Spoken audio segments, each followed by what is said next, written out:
धरं मधुरं वदनं मधुरं नयनं मधुरं हसितं मधुरं हृदयं मधुरं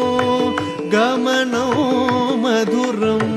मथुराधिपतेरखिलं मधुरं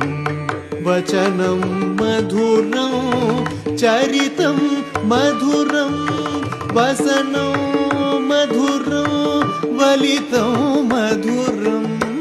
वचनं मधुरं चरितं मधुरं वसनं मधुरं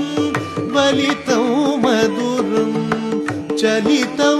मधुरं भ्रमितं मधुरं मथुराधिपते